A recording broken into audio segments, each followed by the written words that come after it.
Jemaat Tuhan Yesus Kristus, Shalom. Satu kali lagi, Shalom. Terima kasih. Bapak Ibu yang Tuhan kasihi, bersyukur kita sekarang ada di minggu ke-42. Berarti kurang 10 minggu lagi dari 52 minggu di satu tahun yang kita jalani akan kita masuki. Dan kita ada di hari 294 dari 365 hari di satu tahun. Itu berarti bukan 100 lagi, tinggal beberapa lagi kita akan mengakhiri tahun ini. Dan hari ini dalam kemurahan Tuhan, Bapak Ibu bisa datang ke gereja. Saudara-saudara, saya pribadi selalu percaya bahwa orang datang ke gereja, orang datang ke persekutuan rohani apapun, itu adalah orang yang sedang menang di dalam Tuhan. Karena ia mengalahkan kedagingannya, lalu pergi ke persekutuan rohani. Karena itu setiap orang yang datang ke persekutuan rohani pasti mendapat penghormatan dan apresiasi dari Tuhan. Tapi juga perlu semangat dan apresiasi di antara kita. Karena itu saya selalu bilang terima kasih untuk semua yang sudah datang. Dan boleh juga salam kanan kiri pegang tangan dan bilang terima kasih kawan, terima kasih Bapak, terima kasih Mama sudah datang. Silahkan boleh saling jabat tangan dan bilang terima kasih sudah datang.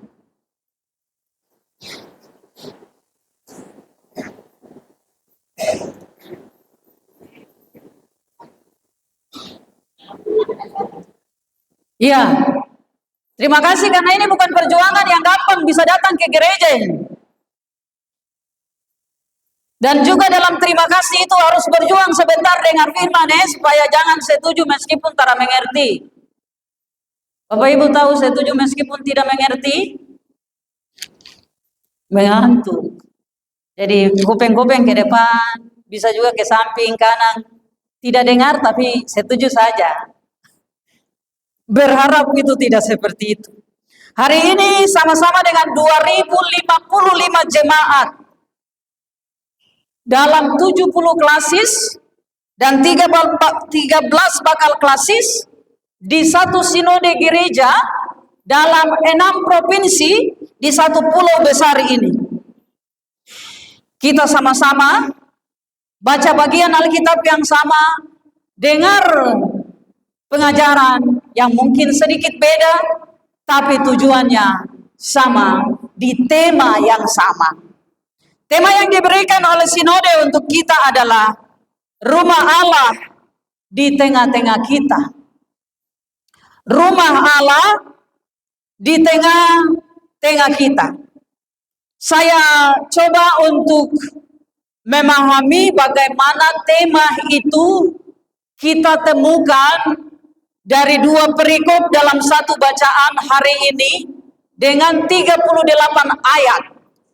Sehingga kita juga dapat menemukan nilai teologis, makna teologia yang terkandung di dalam cerita ini secara biblis alkitabiah, secara Alkitab. Dan kita bawa kasih keluar nilai-nilai itu dan kita kasih masuk ke dalam refleksi hidup kita tiap-tiap hari. Sehingga bagaimana rumah Allah di tengah-tengah kita dalam Keluaran pasal 40 ayat yang pertama sampai 38, nanti mulai kita pulang dari gereja ini, ada rumah Allah di tengah-tengah kita punya keluarga, ada rumah Allah di tengah-tengah kita punya pekerjaan, ada rumah Allah di tengah-tengah hidup pribadi kita, menjadi refleksi tiap-tiap hari. Mari kita lihat Bapak Ibu. Bagian pertama adalah kita akan lihat apa isi dari rumah Allah itu. Bagaimana rumah Allah itu dikerjakan. Itu dicatat pada ayat yang pertama sampai dengan ayat yang ke-11. Di ayat 1 sampai ayat yang ke-11, Tuhan Allah memberi perintah kepada Musa dalam perjalanan bangsa Israel untuk isi kemah Allah itu. Dan isi dari kemah Allah, Bapak Ibu sudah baca semua apa yang harus dia lakukan dan bagaimana dia kerjakan itu. Isi dari kemah itu kalau kita bawa ke dalam perjanjian baru, sebab kita tidak mungkin membangun gedung gereja ini sama persis seperti kemah Allah dalam perjanjian lama. Bapak Ibu pasti tahu persis apa makna bait suci dalam perjanjian lama dan bait suci dalam perjanjian baru. Yang pertama adalah isi kemah Allah itu. Perhatikan ayat yang ketiga. Di ayat yang ketiga dituliskan, kau tempatkanlah di dalamnya tabut hukum dan kau pasanglah tabir sebagai penudung di depan tabut itu. Itu perjanjian lama. Dan isi sampai dengan ayat yang ke-11 seperti apa semua. Tapi yang terpenting adalah hukum Tuhan, tabut hukum, 2 loh batu yang berisi 10 hukum Tuhan yang Musa terima dari Gunung Sinai, itu taruh di dalam kemah Allah. Lalu pasanglah tirai tabir. Nah, dalam perjanjian baru, tabut Tuhan telah dirampung menjadi satu hukum. Yaitu apa? Bapak Ibu ingat? Hukum Tuhan yang dibuat menjadi satu. Kasihilah Tuhan Allahmu dengan segenap hatimu, dengan segenap jiwamu, dengan segenap kekuatanmu, dengan segenap akal budimu. Itulah hukum yang besar dan yang pertama. Sebab itu adalah penggabungan dari hukum yang pertama sampai yang kelima. Dan kemudian kasihilah sesamamu manusia seperti siapa? Dirimu sendiri. Lalu Tuhan Yesus bilang, pada kedua hukum inilah tergantung seluruh Taurat dan kitab para nabi. Jadi isi dari tabut, isi dari kemah suci itu adalah yang pertama ialah hukum Tuhan yang sudah menjadi satu. Dan hukum Tuhan yang sudah menjadi satu ada di dalam siapa? Di perjanjian baru ini ada di siapa? Yesus Kristus, yang adalah Allah itu sendiri, yang bilang kasihilah Tuhan Allahmu, lalu dia menjadi Allah yang menjadi manusia dan mengasihi sesamamu manusia, lalu dia mengasihi kita manusia. Sehingga konteks Alkitab di perjanjian lama tidak mengalami perubahan, tapi mengalami inkarnasi, mengalami transendensi. Inkarnasi itu apa? Transendensi itu apa? Inkarnasi itu pembaharuan, perubahan wujud. Sehingga kemah suci yang baru itu ada di mana? Di gereja ini kah? Kemah suci ini ada di mana? Rasul Paulus kasih tahu sama orang-orang di Korintus. Hei, kamu pada tahukah kalau tubuhmu adalah bait Roh Kudus Allah, maka kemah suci itu ada di mana? Ada di mana? Ada lagu yang anak-anak sekolah minggu biasa menyanyi. Aku gereja, kau pun gereja, kita sama-sama gereja. Gereja bukanlah gedungnya dan bukan pula menara. Bukalah pintunya, lihat ke dalamnya. Gereja adalah. Nah, karena itu bilang sama kawan kanan kiri, kawan Bapak Ibuku adalah gereja. Kasih tahu, Bapak Ibu adalah bait suci toh? Iya kan? Amin ya? Karena itu bilang saya adalah bait suci Allah. Saya adalah gereja Allah. Yang kedua, isi dari gereja itu, bait kemah suci Allah. Selain tabut, selain hukum Tuhan, ada batas. Itu tirai. Orang tidak boleh masuk sembarang-sembarang ya ke sana. Karena itu sebenarnya dulu altar ini orang tua dulu dong jaga sekali. Yang bukan penatua sih mas jangan jalan ke sini. Tapi sekarang anak-anak boleh lari main-main saja sembarang-sembarang di sini. Itu maksud. Kenapa dulu-dulu orang tua dong jaga mesbah ini, bagian ini, karena ini kekudusannya. Tempat ini kudus, jangan sembarang-sembarang. Tetapi waktu Yesus mati itu apa yang terjadi? Waktu dia berteriak, Eli, Eli lama sabachthani. Terus apa yang terjadi? Ada yang ingat cerita ini? Tabir bait suci Allah terbelah dua. Tak ada batas lagi. Tidak ada lagi pemisahan. Kenapa? Karena saya adalah bait Roh Kudus Allah. Saya dapat langsung berjumpa dengan Allah yang sudah terjadi dalam pembasuhan darah Yesus Kristus. Itulah sebabnya perhatikan setiap kali Tuhan lalu bilang sama Musa di ayat 9, ambillah minyak urapan dan kau urapilah kemah suci dengan segala yang ada di dalamnya. Demikianlah harus engkau menguduskannya dengan segala perabotannya sehingga menjadi kudus. Nah, jemaat Tuhan, isi dari kemah itu adalah hukum Tuhan dan kekudusan. Kekudusan itu dilakukan oleh siapa? Musa. Dengan cara membasuh seluruh isi perabotan itu.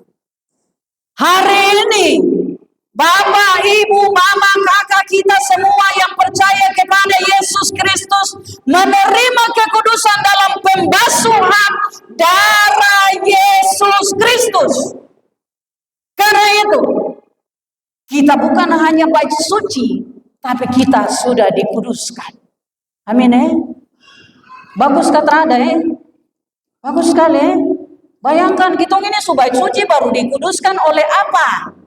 Darah Yesus menguduskan kita, membasuh kita, membersihkan kita, membuat kita menjadi kudus. Itulah isi dari kemah suci yang dibangun oleh Musa. Karena itu, kalau tema kita bilang rumah Allah di tengah-tengah kita, maka Bapa harus menjadi rumah di mana Allah tinggal, supaya Mama merasa damai, Mama rindu Bapa, Mama senang dengar Bapa bicara, Mama tertahan kalau Bapa jauh dari rumah.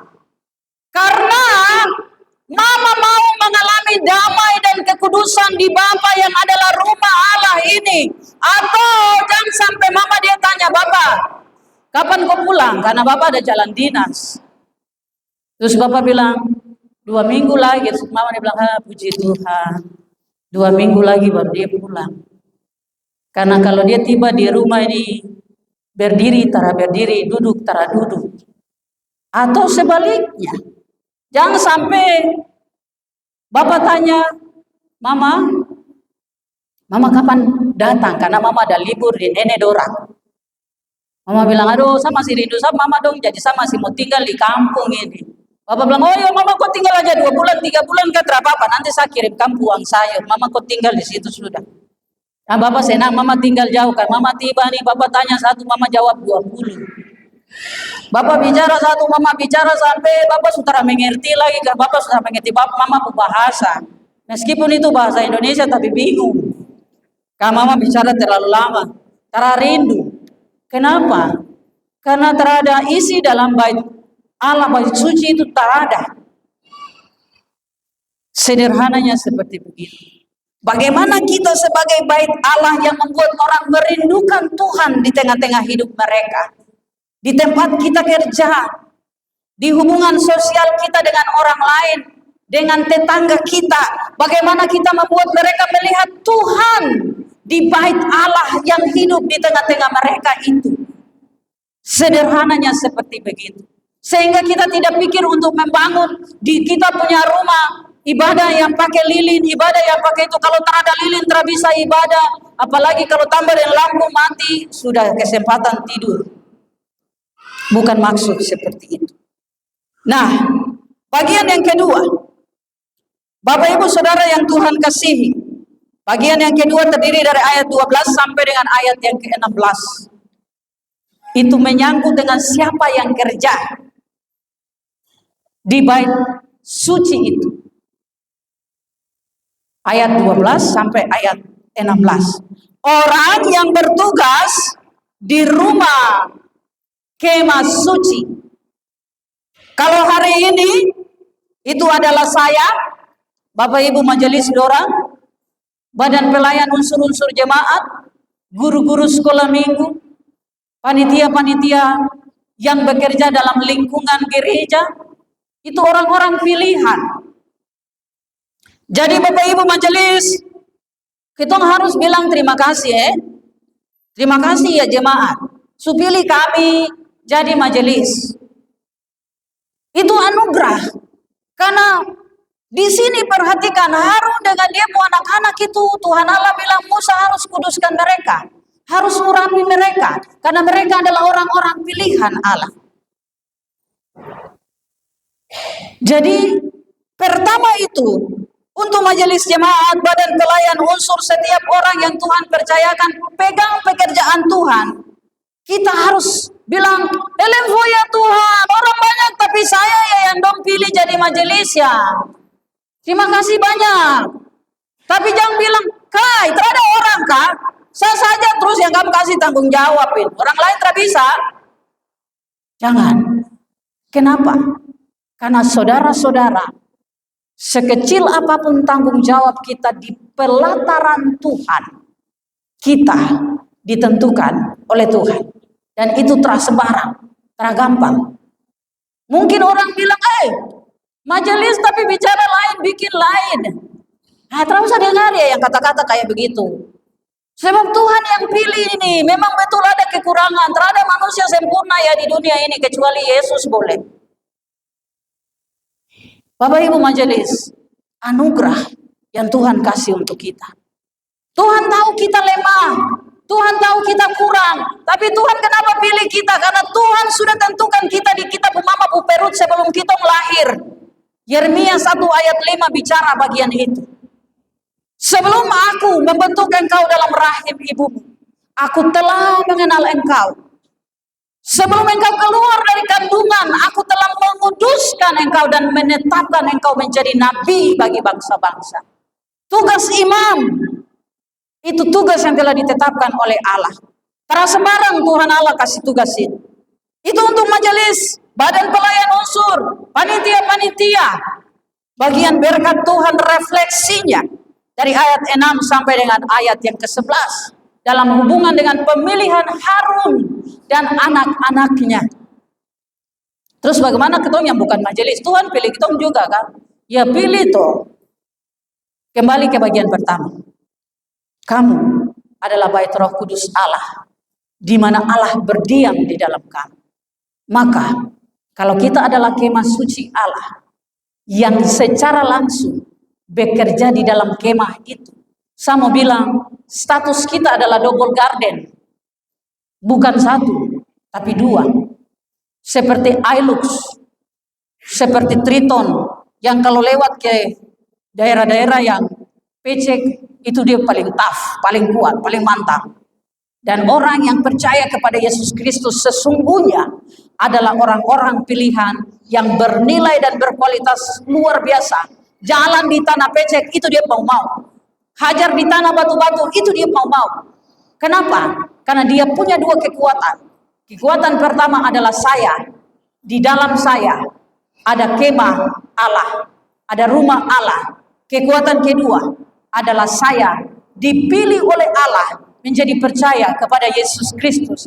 Karena bagian pertama, saya sudah diurapi oleh Allah dengan darah Yesus Kristus.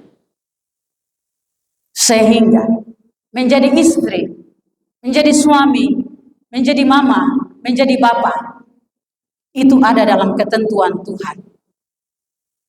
Mungkin dalam hidup sosial kita, keluarga kita, ada yang bilang, kenapa saya melahirkan anak yang model kayak begini? Anak yang saya suka kasih tahu juga, tapi dia kepala ini bikin dari mana? Bikin dari batu kah? Sampai dia kepala batu begitu. Terus ada yang tanya, ya kalau dia kepala batu, yang bikin juga kepala batu tuh. Karena mungkin, siapa yang bikin? Tuhan. Ya benar ya, Tuhan yang bikin anak. Tapi yang tolong Tuhan itu mama dan bapak. Jadi mungkinkah mama dan bapak buka kepala batu, jadi anak punya batu-batu? Karena gabungan dari dua batu. Jadi batu-batu. Lalu orang tua kecewa terhadap anak. Jangan Bapak Ibu. Sebab Tuhan telah menentukan anak itu menjadi anak kita. Itu anugerah Tuhan. Dalam kekurangan dan kelebihan dia. Dalam keburukan dan kebaikan dia. Tuhan tidak salah menempatkan anak bagi kita. Suami istri.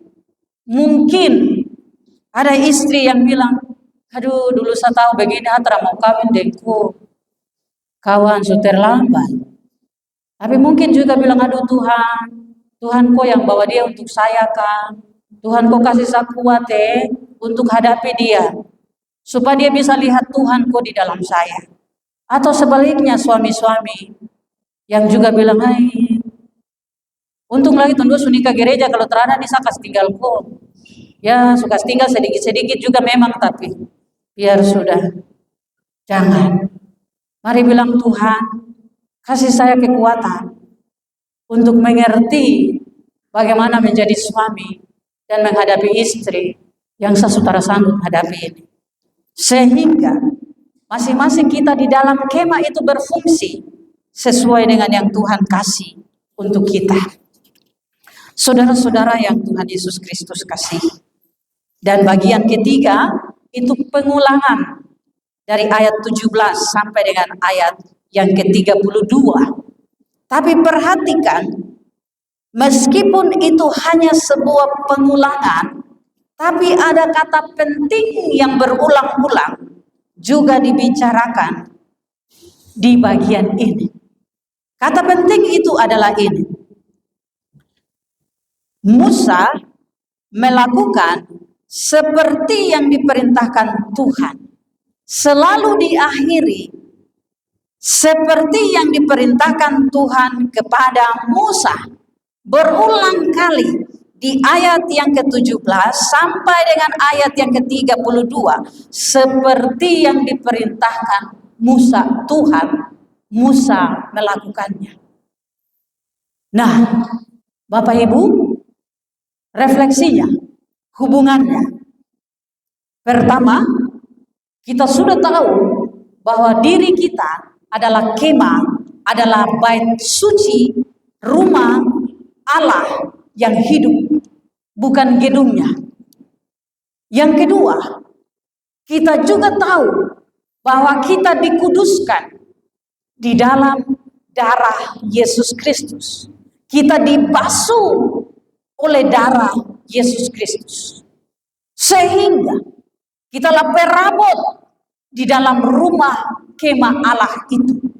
Yang ketiga, seperti Harun dan anak-anaknya yang dipilih oleh Allah, dikuduskan oleh Allah, kita yang double garden ini dipilih dan dikuduskan di dalam darah Yesus Kristus. Maka lakukanlah seperti apa yang Tuhan sudah perintahkan kepada kita. Sebagaimana Musa melakukan berulang-ulang seperti yang diperintahkan Tuhan kepada Musa. Ia melakukan seperti yang diperintahkan Tuhan kepadanya. Ia melakukan seperti yang diperintahkan Tuhan kepadanya berulang kali. Bukan satu kali, berulang-ulang. Sesuai yang Tuhan perintahkan. Jika Tuhan perintahkan, hukumnya adalah apa?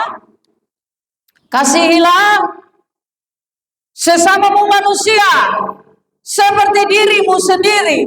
Jika engkau mengharapkan diampuni, maka berilah pengampunan. Sebab Tuhan Yesus juga mengajar di dalam Matius pasal 6 ayat 14 dan 15. Jika kamu tidak mengampuni, maka Bapamu yang di surga juga tidak akan mengampuni kamu. Jika kamu mau dihormati, maka hormatilah orang lain. Jika kamu mau dihargai, maka hargailah orang lain. Jika kamu tidak mau direndahkan oleh orang lain, jangan merendahkan orang lain. Jika kamu tidak mau orang lain maki, jangan maki orang lain. Jika kamu tidak mau orang cerita sembarang-sembarang tentangmu, jangan juga duduk rancang-rancang orang sembarang-sembarang. Itu sederhananya begitu. Jangan telinga panas waktu dengar orang cerita kok cerita yang terbagus di jalan. Kalau demikian, maka kau juga jangan cerita orang cerita yang terbagus, meskipun kau tahu terbaik. Jangan. Sederhananya begitu. Lakukan sesuai apa yang Tuhan perintahkan. Supaya kemah suci Allah ini, tubuh roh Allah ini, Allah benar-benar berdiam di dalam kamu. Sebab jika barang siapa menghancurkan bait roh Allah, maka Allah sendiri juga akan menghancurkannya. Wow, waktu saya baca bagian ini saya takut sekali, betul ya? Kalau kita ini tidak rawat bait suci Allah, maka kita akan dihancurkan oleh Allah. Itu Alkitab yang bilang. Dan yang terakhir, saudara-saudara, melakukan seperti yang Musa lakukan, seperti yang Tuhan perintahkan. Supaya apa? Perhatikan ayat 34 sampai dengan 38. Perikopnya yang kedua.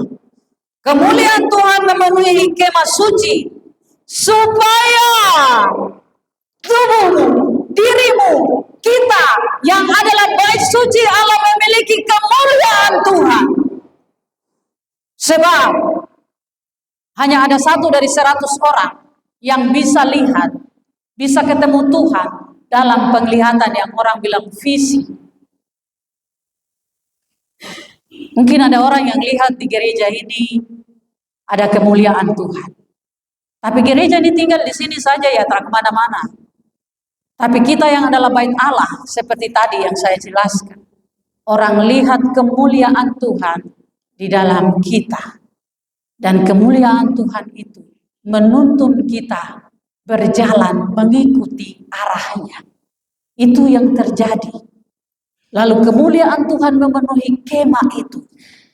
Siang seperti awan dan malam ada api keluar dari awan itu yang disebut tiang api pada malam hari dan tiang awan pada siang hari. Kalau awan itu telah bergerak, bangsa Israel tidak ikut bergerak. Mereka bergerak sesuai dengan tuntunan Tuhan. Karena kemuliaan Tuhan ada di hidup mereka. Mereka bergerak sesuai dengan pemeliharaan Tuhan, penyertaan Tuhan, siang dan malam. Bapak Ibu percaya dan berharap bahwa Tuhan menyertai Bapak Ibu? Mau ikuti seperti apa yang Tuhan sampaikan. Sederhananya seperti begitu. Akhiri bagian ini dengan perenungan pribadi. Saya memberi waktu untuk saudara-saudara boleh mengambil waktu sejenak untuk merenungkan dan bersyukur bahwa saudara adalah kemah Allah, saudara adalah bait Allah, rumah Allah di tengah-tengah hidup saudara hari ini. Dalam status apapun saudara, saudara adalah kemah bait Allah yang hidup. Silahkan mengambil waktu sejenak. Mari kita mengambil waktu untuk merenungkan bagian ini. 1, 2, 3.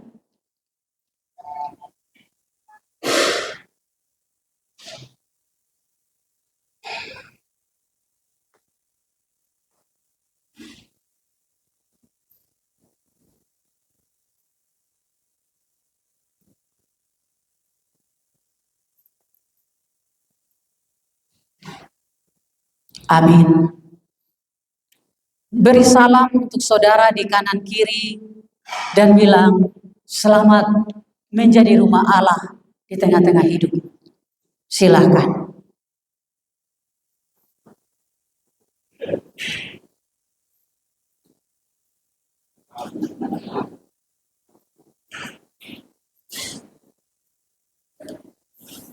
Tuhan Yesus Kristus memampukan kita menjadi rumahnya di tengah-tengah hidup kita.